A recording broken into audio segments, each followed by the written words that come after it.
Well, welcome back to 2021. It's January the 1st. Another day. I took a walk out. Thought I'd have a walk down our frozen pond and have another little chat. So this is the infamous frozen shotting fishing pond, good carp pond. Anybody who's into carp fishing, there's been some big fish in here. I don't know if they're still in, but I think they are. Anyway, things is going on. Welcome back. So 2021, where does everybody plan on taking the breed? Where does everybody think the breed's heading? Does anybody actually interested in where the breed's heading? Does anybody look at the birds and think, this year when I pair my pairings up, I'm going to concentrate on certain areas where I'm lacking, certain areas that will help you move the birds forward with the standard in mind? When I first started, and it's 1983 April, can't remember the exact date, but I think it was around about the 6th of April was when I first got my birds. So in a few months time, that'll be 38 years ago since I had my first pair. And from the moment I first saw them, as sad as it sounds, I knew there was nothing else could compare to them. Not any other breed of fancy pigeon that I've kept and I've seen holds the same allure and challenge that Bokhara trumpeters have. Over the years, the standard drones are far more. Oh, better get past here, we're going to get soaking wet. Yuppity. The standard drone has been updated to depict a bird that's a lifetime ahead of most of us. Some people, if they keep breeding them now till they die, they'll never reach the end of the standard. They'll never reach birds that look like the standard drone or would overtake the standard drone. Some areas we're there. I mean, there's areas in the standard that now when I look at them I think I could do with a bit of revision there. Not to make up for how the birds have surpassed the standard, but mainly in areas where the birds are starting to lack in the standard. Now I look at the breed and I think, where's the breed going? Where's my birds going? What am I wanting to achieve? What am I trying to do? Where do I want to take them? Well, since the beginning, this thing that has always allured us has been the standard drone.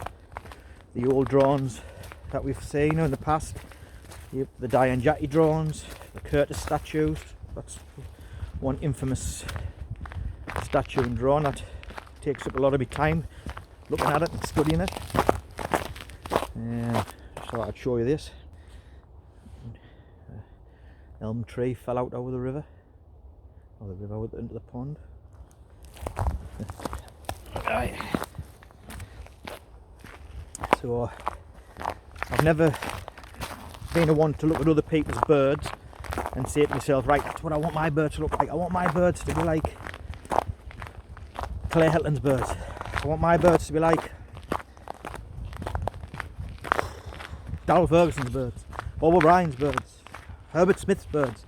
I've never ever wanted my birds to look like that. I've always wanted my birds to look like the standard. That's the only thing that I care about. It's the only thing that takes up my mind is the standard. I look at the breed and I look at the standard. I look at my birds and I think, right, how can I pair my birds to make birds that resemble the standard drone? When we did the 2000 update, IBTC update standard with the new Dianjati drones at the time, I didn't think about this at the time, but when I look at the bird, the standard drone depicts a hen. It doesn't depict a cock bird. The drones are very feminine. If you look at them and study them, the curves, everything is very feminine, not masculine at all. The birds we had prior to that were very, very masculine. Most of the show winners and most of the class winners were always won by cock birds. A lot of the judging was aimed at size, Size of rows was a big player. Size of body was another huge player. Size of muffs. We've been through eras in the past 40 years that I've seen where the birds have changed dramatically. They look nothing like the birds I had in the 1980s, and they don't look like the birds I had 20 years ago. There's a lot more emphasis on overall balance, proportion, equalness. So it's no good having a rose that's 3 inches round if the shell's barely much bigger than a German trumpeter, or worse, hasn't got a shell, because the feather quality is so degraded that the birds don't look nothing like the standard drone. There's nothing will pull them towards the standard drone. The only other thing you can say about these birds when you look at them is, wow, look at the size of the rose on that. And usually that's it, it has got a big good rose, but when you take the rose away, there's usually nothing else with it. And that can be said about big shells. I mean, we've now finding them. I've found this myself with my own breed and my own strain of birds, especially over the last 3 or 4 seasons. The thicker the neck I want on them. I want a thick neck, thicker than anybody's neck. I want the neck to be thicker than the shell, thicker than the bodies. I want the massive feathering in the shell, in the neck, the mane. I want that to be like Jacobins. So that's what I want, and that's what I'm going to breed for. But with that comes a very, very heavy price to pay, in the fact that it is destroying the roses on the birds. The roses are getting uneven, smoothness is disappearing on them, they're getting gappy. Size isn't a problem, still got some good sized roses. Some of you'll have noticed the black cock I posted from 2019 that I bred last year, we bred from last year, cock named Thanos, and his rose is 3 inches wide. And when we're measuring roses, I know I've discussed this in videos before, but when you're measuring roses, you're not measuring from the top to the bottom, you're measuring the width across the eyes. That's where it counts, not here. You know what I mean? So don't get yourself confused there, mate. Measure across the eyes. That's where you measure the roses. It's width of rose, not length of rose, width. That's the most important thing. So he's a bird that will be used. He's what I call a classic stock bird. He's a very masculine bird. When you pick him up, huge body, masses and masses of quality feather, wealth of feather he has. He has thickness, has everything I want in the bird. Plus these roses over 3 inches wide, which is quite big. Doesn't matter how you look at it, it's big. And he's going to be mated onto a lot of these blue checker hens that I've kept back and been stockpiling over the last 2 or 3 years. These hens that are very low rider hens, that are as wide as they are long, with nice big round chests on them, good feather quality, good shells.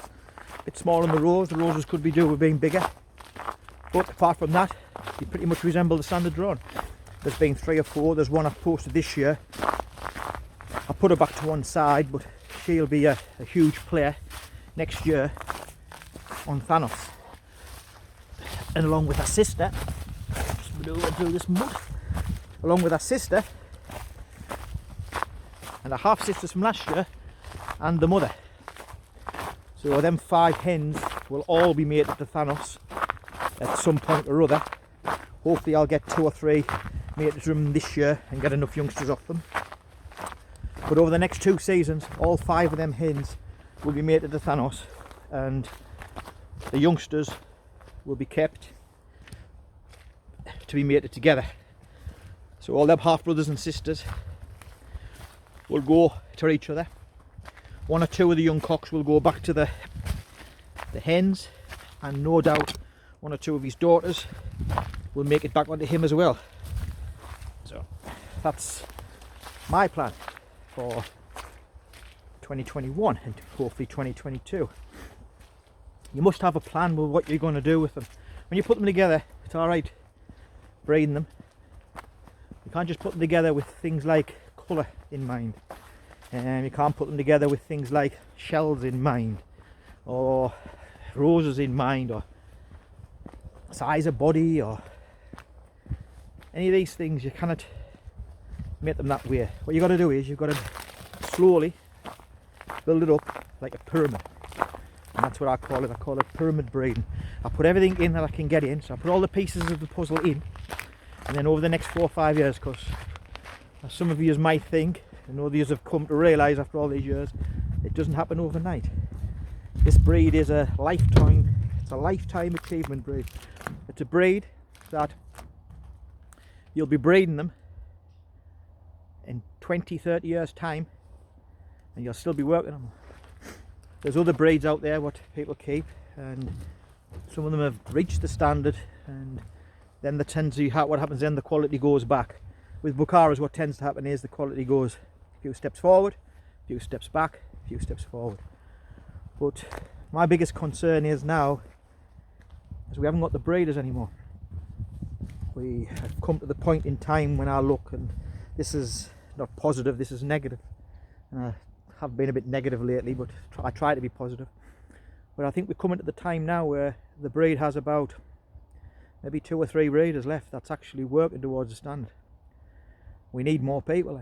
We need more people to step up to the challenge. We need more people to take on the responsibility of keeping these birds and breeding these birds, but above all, improving them. Because breeding a shed full of almonds, or breeding a shed full of reduced, or breeding a shed full of whatever is all right, but that's not going to take the breed forward. It's not going to maintain the quality in the breed. It's not going to maintain the health, the longevity, and most important, the quality. Everybody who concentrates on colours, sooner or later the quality drops, because they've wasted all the good birds on breeding colours. We all like a bit of colour breeding. I mean, I do as well. I breed a few and all. I know I'm rabbiting on a bit here, but I just thought I'd try something different. What I would like to say is that if anybody wants us to do a video on anything, and you want us to talk about, film, discuss, just drop us a message, drop us a comment. Obviously you can catch us at my Instagram account. I'm Neil_Bokhara on Instagram, and then obviously you can DM us through YouTube, or you can DM us a messenger on Facebook, or you can email us at neil_pratt@live.co.uk. All these places you'll catch us, and if you want anything to talk about, to discuss, that's relevant to Bokharas or relevant to the health of pigeons in general, then drop us a line. Anyway, until next time, take care. Hope everybody's not suffering too much on January the 1st. But for now, all the best and take care. See you later. Bye.